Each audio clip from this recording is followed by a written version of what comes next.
제가 1절에 6절까지는 합독하고 7절에서 16절에 교독합시다 한 이유가 있습니다. 내용을 그렇게 둘로 나눠서 하나님의 말씀을 들을 수가 있기 때문에 그렇습니다. 1절에서 6절까지를 먼저 보면은요, 아브라함의 아내가 자기의 몸종인 애굽 사람 하갈을 아브라함에게 들여보내서 거기서 자식을 얻으려고 하고, 그래서 아브라함과 하갈 사이에 아이가 생겨납니다. 그러면 하갈이 그 여주인 사레를 멸시를 합니다. 이게 1절에서 6절까지의 내용이지요. 간단한 내용입니다. 자, 이때 아브라함의 아내 사레가 왜 이렇게 했을까? 하나님 분명히 그들 사이에서 약속의 씨 이삭을 주신다고, 자녀를 주신다고 했는데 왜 아브라함의 아내가 세속적인 방법 가지고서 자식을 얻으려고 했을까? 왜 그랬을까? 그저 사정도 모르고서 그 아브라함의 아내 사레의 심정이 어땠는지 모르면서 그저 하나님도 잘 믿지 못하는 그런 식으로 비난하고 정죄할 수가 없습니다. 이 시간에는 이 사레가 하나님께서 분명히 자식을 주신다고 하셨는데도 그것을 끝까지 믿지 못하고 도중에 이런 어처구니 없는 불신의 잘못을 저질렀을까 하는 거예요. 그때의 사레의 심정이 어땠고 어떠한 상황 가운데 사레가 놓여져 있었을까 하는 거예요.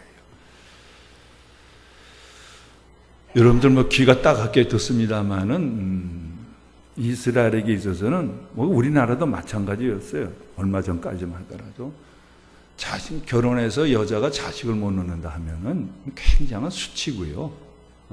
우리도 그래가지고 여자의 인생이라고 해가지고서 얼마나 결혼했는데 자기 잘못도 아닌데 그 자식을 못 낳으면은 그저 며느리 여자 탓으로 돌려가지고서 자식 하나 못 낳느냐 얼마나 갈취를 받고 마음의 괴로움을 많이 겪었는지 몰라요.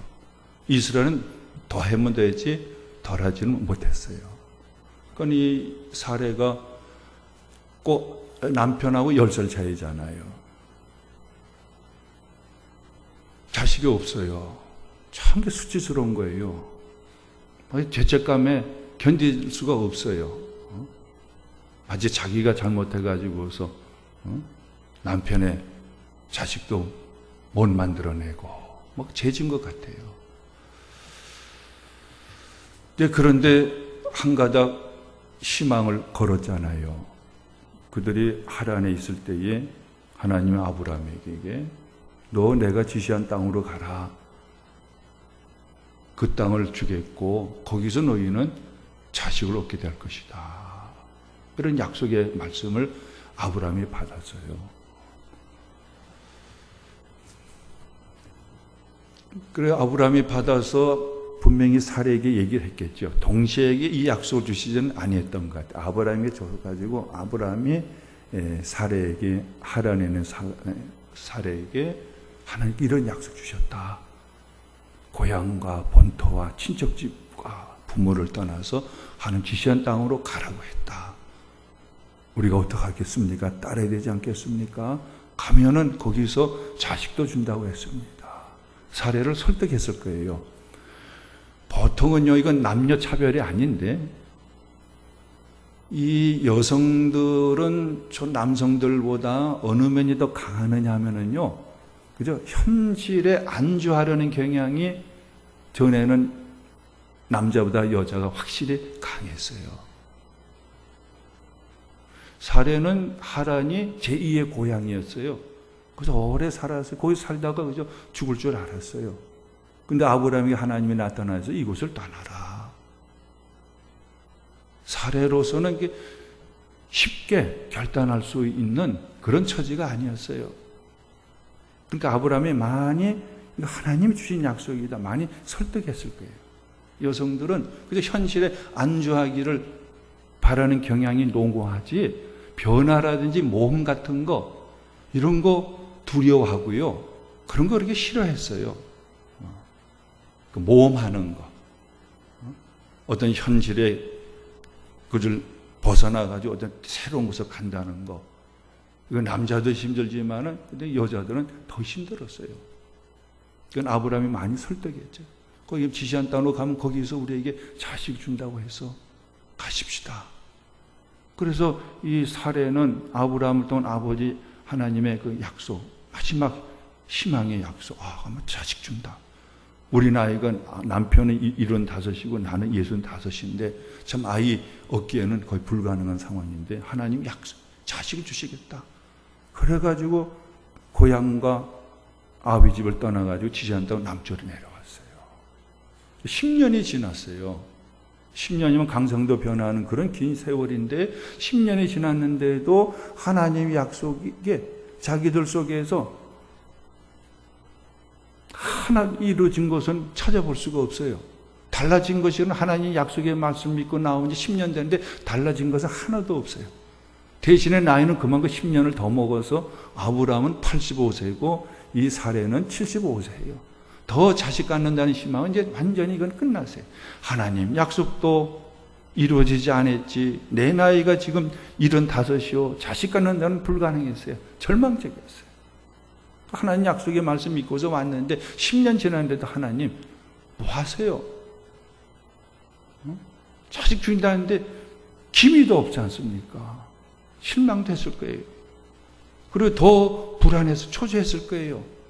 근데 더 이상 나이 들기 전에 뭔가 다른 방법으로 우리들 사이에 자식을 가져야 되겠다. 근데 그 당시에 몸종이라는 것은 뭡니까? 자기하고 하나예요. 그러니까 몸종을 통해서 낳은 자식은 내가 낳은 자식과 마찬가지예요. 그러니까 애굽 여인인 하갈을 취해가지고서 아브라함더러 우리 자식을 봅시다.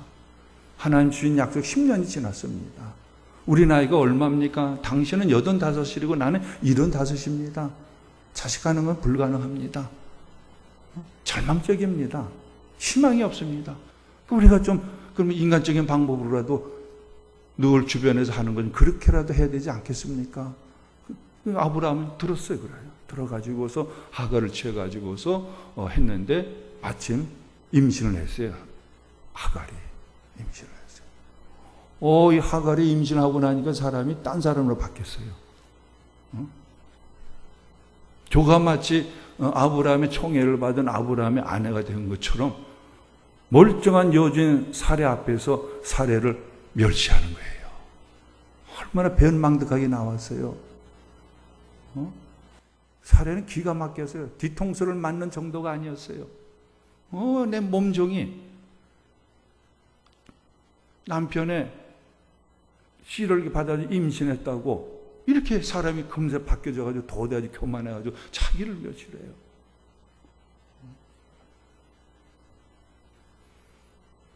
또 다른 자식 못 갖는 그 괴로움보다는 또 다른 더 큰 마음에 속상하고 억울하고 원통한 일을 사례가 당해요.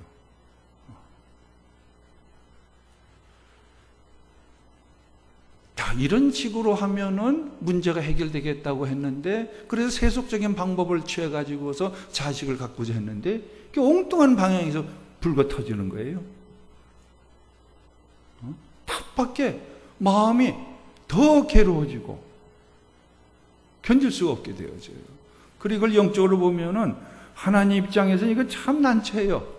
하나님 아브람과 사례 사이에 우리는 이미 알고 있잖아요. 이삭을 낳고 이삭에게 야곱이 낳고 해가지고 하나님의 이 땅의 경애에는 하나님의 민족, 백성 민족을 만들어 쭉 하셨는데 엉뚱한 자가 이제 태어나게 된 거예요. 엉뚱하게. 하나님 입장에서는 곤란에 처하게 되어졌어요. 여러분, 이 1절에서 6절까지의 말씀에서 우리가 분명히 들을 수 있는 교훈이 있고 대책이고 따라야 될 가르침이 있어요. 하나님이 정하신 데에 따라서 행하지 아니하고 그저 우리 사람의 세속적인 방법을 취해가지고 하면은 그것이 우리가 추구하는 목표가 이루어지느냐? 순간은 이루어지는 것 같지만은 결코 이루어질 수가 없어요. 세상적인 방법 가지고서는 문제 해결이 될 수가 없어요. 이 1절에 6절까지 해서 우리에게 말씀하시는 거예요. 우리는 사람이 생각, 이렇게 하면 잘 되겠다. 저렇게 하면 그래 이 문제가 풀리겠다. 이렇게 하면 어떤 우리가 추구하는 목표가 달성되겠거니, 하나님을 도외시해 놓고 하나님의 약속의 말씀에 근거하지 않고 행하는 것들은 그거는 결코 이루어지질 못해요. 오히려 더 큰 불상사만 생기고 더 설상가상 어려움에 빠져들어가요. 이것을 역력하게 보여주고 있어요. 그런가 하면은 이 사례가 점점 남편하고 믿음의 협력을 잘해 가지고서 했더라면 얼마나 좋아요. 아브라함도 그랬을 거예요. 이제 사례가 하나님 약속 10년도 지났어. 우리 나이는 이미 완전히 이제는 아이 낳는 것은 불가능한 상태에 빠졌어요. 세상적인 방법 가지고 우리 자식을 얻어야 되지 않겠어 했을 때에 아브라함은 분명히 15장에는 어떤 장이에요? 하나님이 아브라함을 밤중에 밤하늘 보게 하고서는 하늘에 좀 무별같이 네 자식을 맡겨주겠다. 또 한 번 약속하시고 그걸 아브라함은 분명히 믿었어요. 그렇지만은 사례가 그렇게 나올 때는 사례 앞에서 하나님의 약속의 말씀 운운하기가 참 민망스러웠을 거예요. 10년 전에도 안 이루어졌고 아내를 겨우 하란에서 많이 설득해가지고 겨우 데려왔는데 10년 동안에 변한 것은 하나도 달라진 거 하나도 없어요. 그런데 또다시 사례도 하고 아니요, 좀 더 참으십시오. 하나님이 지난번에도 나를 하늘에 밤하늘 보게 하면서 무별처럼 자식을 많이 준다고 해서 이런 말을 할 용기도 안 났어요. 그럼 당신 생각대로 한번 해봅시다. 그렇게 된 거예요. 둘의 마음이 하나님의 약속의 말씀을 믿는 데에 서로 격려해 나가면서 믿어 나가면서 정말 협력을 했더라면 어떻게 됐을까 하는 그런 교훈을 주는 게 1절에서 6절까지의 말씀입니다. 자, 한번 저 읽어봅니다. 1절에 6절까지. 아브라함의 아내 사레는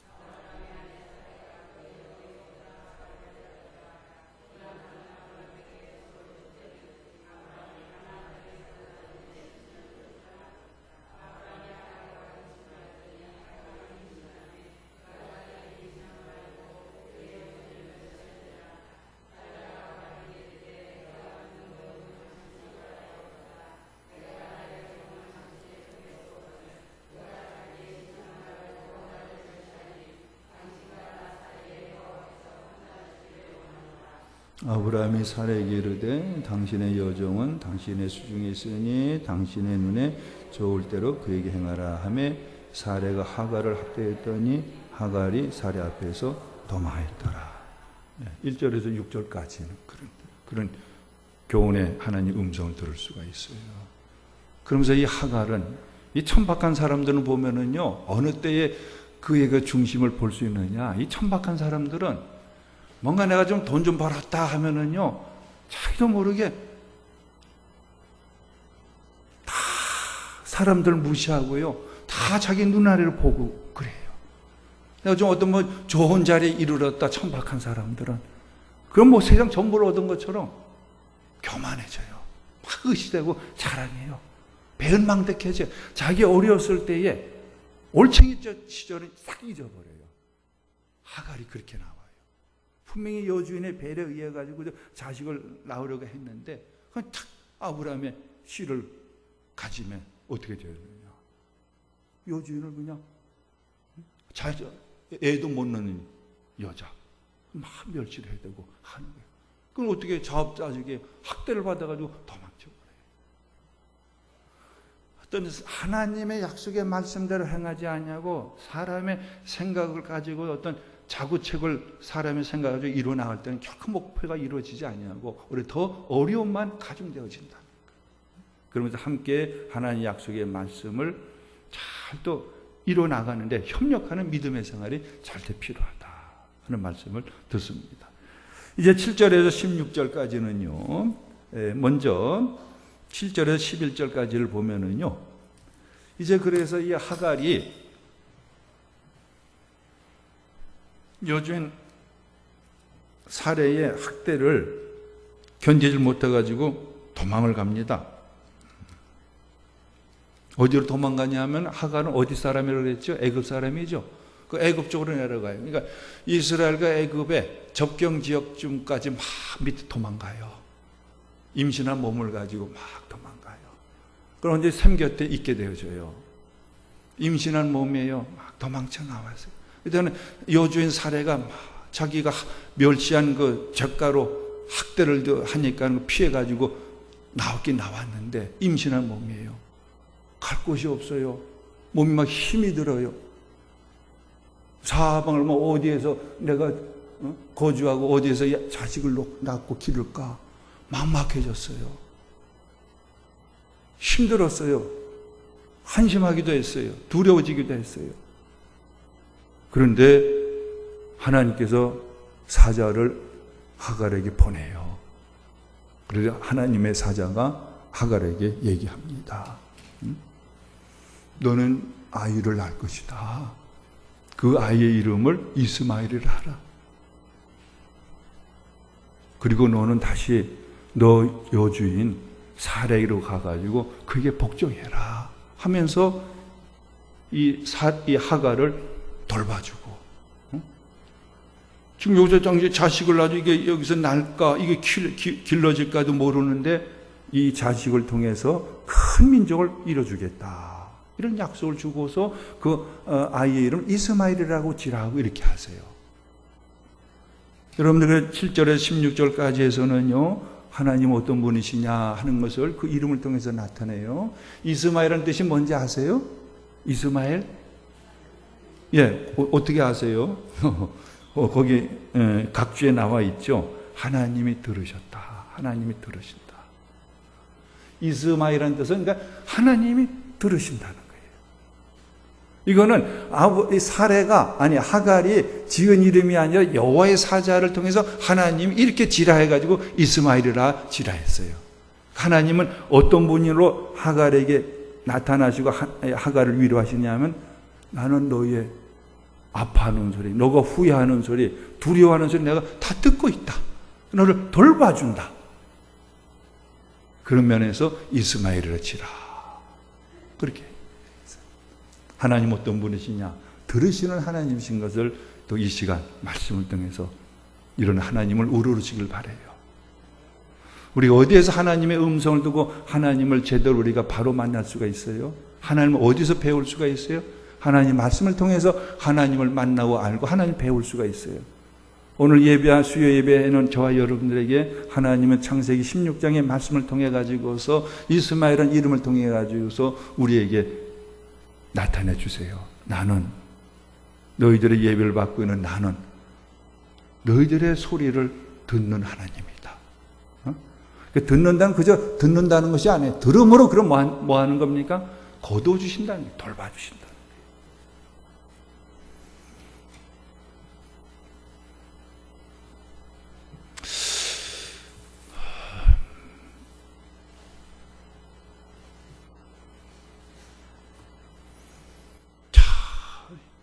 이 애를 내가 어디서 놓고 이 애가 어떻게 자라느냐 막막할 때 하나님께서는 그 애를 이스마엘이라 하라. 그 아이를 통해 가지고서 내가 또 다른 큰 민족을 이뤄줄 것이다. 얼마나 하갈에게 있어서는 몸이 희망이 되어지고 확신이 되어지고 용기가 되어져요. 정말 들어주시는 하나님, 내 형편과 처지와 신음소리를 들어주시는 하나님, 싸매지고 돌봐주시고 이렇게 세우실 하나님. 그러니까는 이 11절에 16절까지 있어서는 하갈이 하나님께 대해서 하나님 어떤 분이십니다 하는 고백을 하느냐 하면은 그래 제목으로 잡아놨어요. 부엘라 헤로이, 부엘라 헤로이라. 우리 하나님은 부엘라 헤로이라. 이렇게 하갈이 고백을 해요. 여러분들 오늘 예배를 드리고 나서요, 말씀을 듣고 나서 들으시는 하나님, 돌봐주시는 하나님이 이것을 듣고 나서는 여러분 나름대로 오늘 예배를 통해서 만난 하나님, 어떤 하나님을 나는 고백할 것인가 생각해 보십시오. 하갈은 그는 분명히 하나님을 만났어요. 하나님을 체험해서, 하나님을 경험했어요. 그러니까 부엘라 헤로이 이렇게 졌어요. 너에게 이렇게 너가 아들을 낳을 것이고 그 아들 이스마엘을 하라. 그를 통해서 나는 또 큰 민족을 이루어주는데, 그 민족이 아브라함과 사라 사이에 나오는 이삭이 이루는 민족하고 항상 대결하는 그런 대척점에 있게 될 것이다. 이렇게 말씀하세요. 하갈은 그게 무슨 뜻인지 잘 몰랐을 거예요. 그러나 하여튼 간에 차를 이렇게 돌봐주세요. 그게 그럼 하나님의 신앙 고백이 뭐냐면 부엘라 헤로이라고 그러죠. 부엘라 헤로이 뜻은 뭡니까? 그것도 여기 나오고 있죠. 나를 살피시는 살아계신 이의 운물이다. 그래서 부엘이라는 것은 운물이라는 뜻이에요. 운물. 부엘세바라고 했죠. 아브라함이 저 헤브론에 좀 더 내려가서 거주했을 때 이름이 부엘세바예요. 세바는 7이에요. 부엘은 운물이에요. 7개 운물이 있는 것이다. 이게 부엘. 이거는 운물이라는 뜻이고, 어이구, 넘어갔네. 예. 그리고 라헤로이는 뭐냐면은 살아계셔서 살펴주시는 이시다. 살아계셔서 살펴주시는 이시다. 우리가 예배 드릴 때에 하나님은 살아계십니다. 우리의 찬송과 기도, 우리의 중심을 보고 들으시는 분이십니다. 그러면 예배를 드리고 났을 때에 우리의 신앙 고백이 새로워져 가지고 정말 하나님 살아계셔서 우리의 예배를 받으시고 우리의 지친 심령을 힘을 주시고 상한 심령을 싸매주시고 삐뚤었던 것을 바로 세워주시고 더 하나님 백성을 세워주시는 하나님이다. 그런 고백하면서 일어서면 얼마나 좋겠어요. 그건 하나님께 진정 교통하는, 교제하는 예배겠지요. 예배 통해서 말씀 하나님 만나야 돼요. 만난 하나님과 나의 신앙 고백이 분명히 거기에 방점이 찍어져야 돼요. 천박한 하갈조차도 하나님 만났기 때문에 하나님 어떤 분이냐? 살아계셔서 나의 모든 고통과 나의 사정을 알아주셔서 살펴주시는 부엘라헤로이의 하나님이십니다. 이런 고백이 있잖아요. 오늘 저와 여러분들 예배 끝난에 이런 새로운 하나님의 신앙 고백이 더욱더 깊어지고 솔직해지고 정직해질 수 있어야 돼요. 그 예배해 주시는 은혜예요. 그게 신령한 은혜예요. 가장 이상적인 복이에요.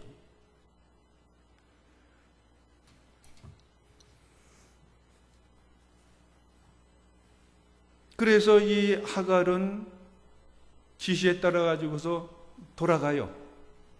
사례로 돌아가서 그 사례를 섬기다가 아기를 낳아요. 그때 아기를 낳아서 그의 이름을 이스마엘이라 줘요. 그때 아브라함의 나이가 몇 살이라고요? 86세. 그죠? 마지막 절이 하갈이 아브라함에게 이스마엘 낳았을 때 아브라함이 86세라. 그러니까는 사례의 나이는 몇 살이에요? 76살이죠. 이스마엘이 나요. 자, 이런 내용과 이런 계시의 하나님의 음성을 들려주시는 말씀이에요. 그러므로 다시 한번 7절에서 16절까지 읽어보겠습니다. 7절에서 16절까지. 여호와의 사자가 광야의 샘물 곁 이르되 사례 여종 하갈아 내가 어디서 왔으며 어디로 가느냐? 그가 이르되 나는 내 여주인 사례를 피하여 도망하나이다. 여호와의 사자가 그에게 이르되 내 여주인에게로 돌아가서 그 수하에 복종하라. 여호와의 사자가 또 그에게 이르되 내가 내 씨를 크게 번성하여 그 수가 많아 셀 수 없게 하리라. 여호와의 사자가 또 그에게 이르되 내가 임신하였은즉 아들을 낳으리니 그 이름을 이스마엘이라 하라. 이는 여호와께서 내 고통을 들으셨음이니라. 그가 사람 중에 들나귀 같이 되리니 그의 손이 모든 사람을 치겠고 모든 사람의 손이 그를 칠지며 그가 모든 형제와 대항해서 살리라 하니라. 하갈이 자기에게 이르신 여호와의 이름을 나를 살피시는 하나님이라 하였으니 이는 내가 어떻게 여기서 나를 살피시는 하나님을 배웠는고 함이라. 그 샘을 부엘라 헤로이라 불렀으며 그것은 가데스와 베렛 사이에 있더라.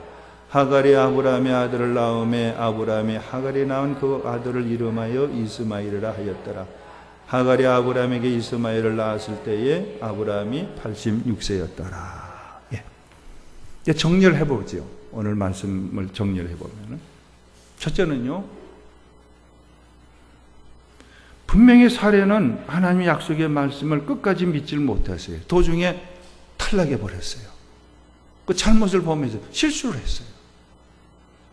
그 대가로 자기는 이러면 문제가 풀리겠거니 했는데 오히려 사례로 하갈로부터 멸시를 당하는 더 큰 마음의 억울함과 괴로움을 겪어요.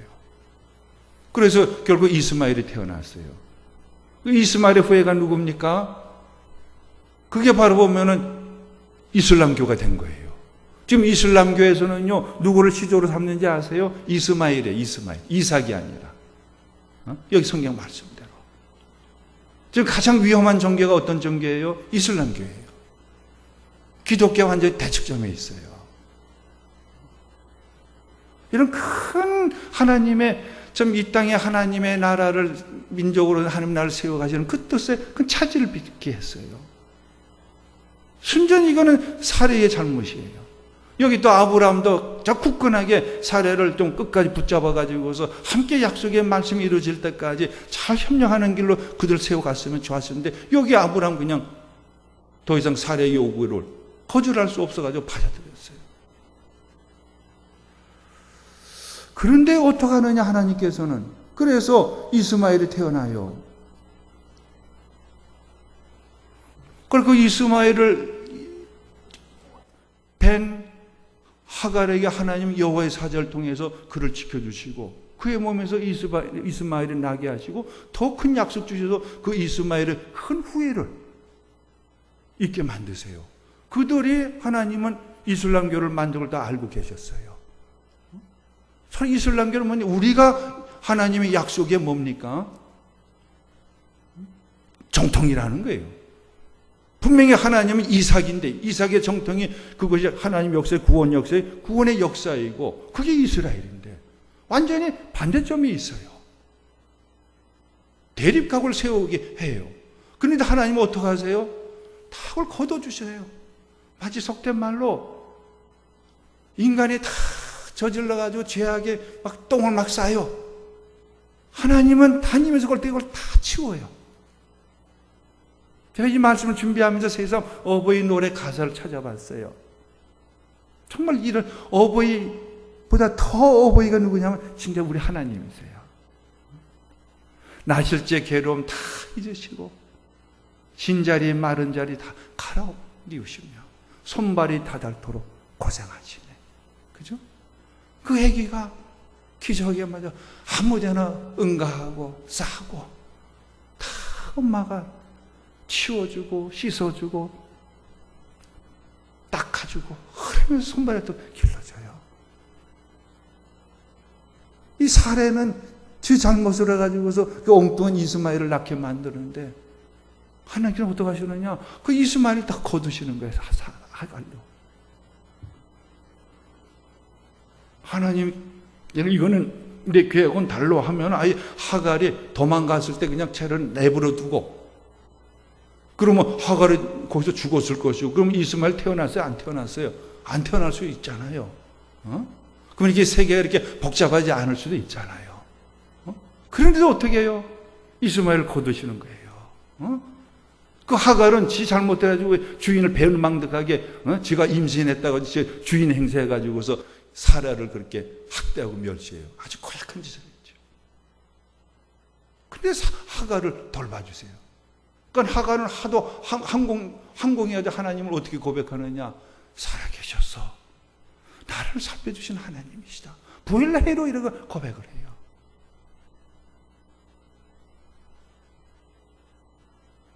정말 하나님은요, 우리들 이렇게 죄악을 막 싸질러는 우리들을 다 닦아주세요. 무엇으로 닦아주세요? 손발이 다닳도록 하는 거예요. 손발이 십자가에 박히시고요. 그 피로서 우리의 죄악의 모든 오물고보다도 더 더럽고 추한 것들 다 씻어내주세요. 깨끗하게 씻어 또 세워주세요. 쓰러지면 더 이렇게 세워주세요. 손발이 다닳는 정도가 아니에요. 똥기저귀 다 닦아주는 정도가 아니에요. 우리에게 형편없는 이 언행심사, 이런 것도 다 거두시고 받아주셔. 하나님 백성으로 세워가시는 하나님, 부엘라 헤로의 하나님, 이스마엘 하나님, 들으시는 하나님, 잊어버리지 마세요. 이런 하나님을 우리 예배하고 이런 하나님을 믿는다고 우리는 신앙인으로 자처하면서 생활을 이루나고 교회생활을 이루나가고 있어요. 그러면 여러분들 이것을 이해할 수가 있을 거예요. 예수님은 가룟 유다가 배반할 것을 알면서도 왜 12사도 속에 가룟 유다를 택해서 12사도 속에 있게 하셨는가? 여러분들 그 답을 어떻게 설명할 수 있겠어요? 예수님 모르고 실수해서 가룟 유다가 배반할 줄 모르고서 사도를 택했다. 그건 이해가 되는데 예수님 처음부터 아셨어요. 가룟 유다가 배반할 것을, 배은망덕하게 나올 것을 알고 있었어요. 그럼에도 불구하고 12사도 속에 집어여줬어요. 끝까지 그를 뭡니까? 인격적으로 대해줬어요. 어떻게? 가룟 유다가 겟세마네 동산에 예수님을 붙잡으러 올 때에 예수님이란 표시를 붙잡으러 온 무리들에게 알려주기 위해서 예수님께 나와서 입맞춤을 하잖아요. 어떤 하나님이에요? 이스마엘 하나님, 들으시는 하나님, 부엘라 헤로의 하나님, 살아계셔 살펴주시는 하나님, 우리를 거두어드리고 우리의 죄악을 씻어주시고 넘어진 자를 세워주시면서 하나님의 나를 세워가시는 하나님이시기 때문에 가능한 거예요. 가룟 유다까지도 하나님은 택하시고 예수님 택하시고 제자로 삼으려 가셨어요. 그런 하나님을 누가 믿어요? 우리가 믿고 교회가 믿고 있잖아요. 그죠? 교회는 어떻게 해야 될까요? 우리 믿음의 사람들 어떻게 교회 생활하고 믿음의 생활을 세상에서 이루어 나가야 할까요? 그런 걸 깊게 반성케 하시고 성찰케 하시고 회개케 하시고 변화케 하시는 우리 말씀을 듣고 있어요. 그렇죠?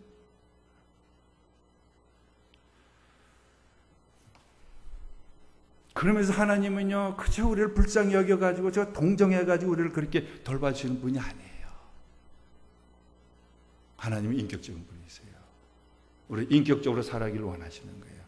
인격적으로 살아가는 게 뭐냐? 내가 이 세상에서 살아가야 될 사명과 책임을 분명히 알아가지고 거기에 하나님이 세운 충성을 다해 나가는 삶을 살아가는 것이 인격적인 하나님이시고 인격적인 하나님 믿는 우리 그리스도인이에요. 그렇게 하려고 우리 그저 불쌍해가지고 동정해서 구원해 돌봐주신 분이 아니에요.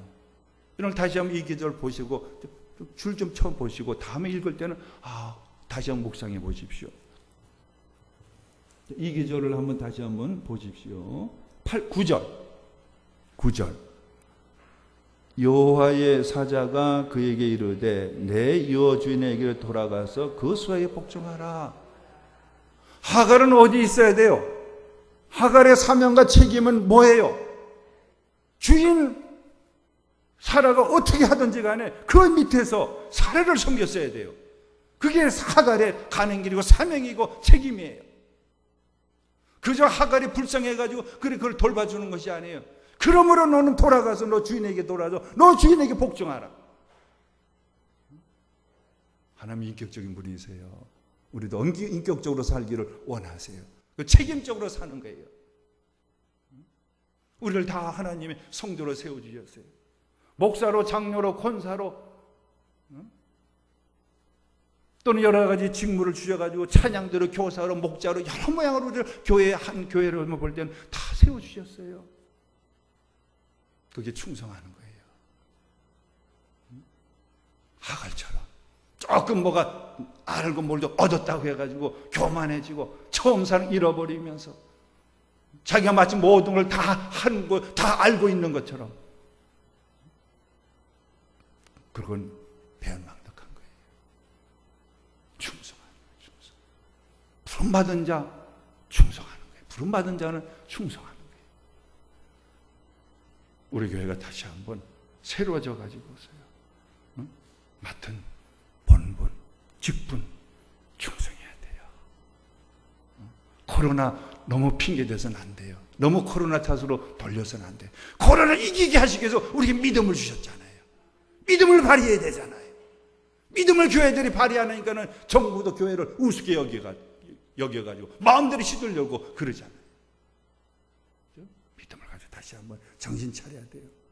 영적으로 좀 각성해야 돼. 코로나 환란을 주신 이유가 뭐예요? 우리가 한 해 얼마나 제대로 살았니? 거기서 깊은 회개가 있고 반성이 있고 하나님 앞에서 제대로 예배 생활하고 충성된 생활을 이루게 하시려고 코로나 환란을 우리에게 주신 거 아니겠어요?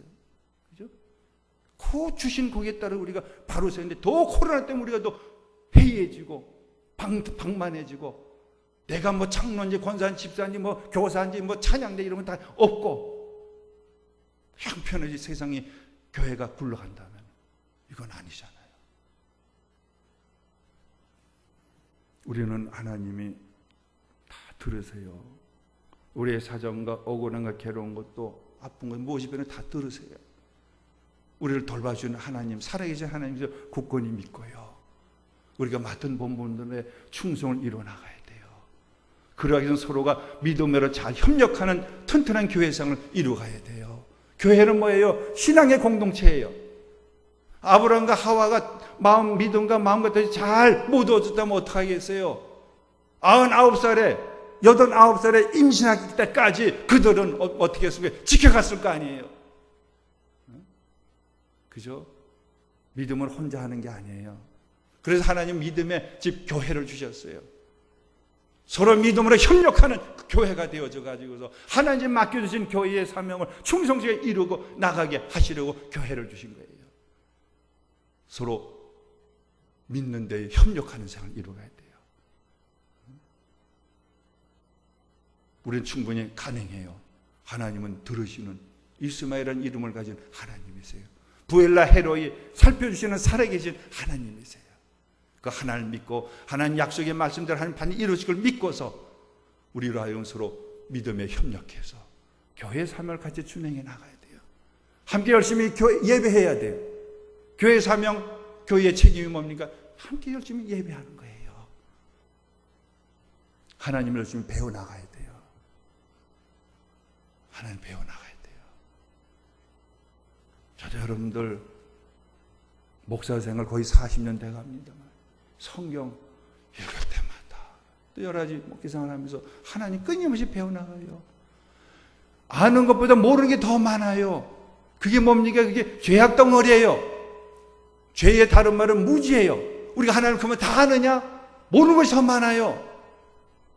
그건 뭐예요? 우리가 죄 중에 있는 거예요. 무지의 죄 속에 있어요. 그럼 뭘 해야 돼요? 같이 함께 배워나가야 돼. 하나님을 뭐 좀 안다고 그걸 다 하는 것이 아니에요. 그럼 하나님에 겸손해야 돼요. 하나님 말씀에 귀를 기울이고 열심히 말씀에 여러 가지 걸 통해서 하나님을 배워나가야 돼요. 교회의 사명이에요.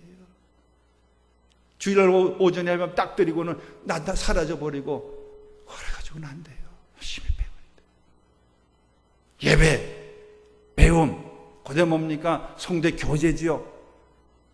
세상 사람들도 의리가 있고 신의가 있고 신실함이 있어가지고 성도의 그리스도께서 우리를 주께 해서 사는 사랑에 나가는 성대 교제를 이뤄나가야죠. 열심히 세상에 나가서 봉사해야죠.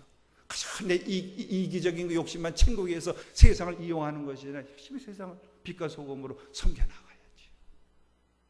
예수님을 증거하는 생활을. 그죠? 코로나 때라고 할 수 없다? 아니죠. 하나님이 이때도 계세요. 하나님을 증거하고 예수님 잘 믿게 해요.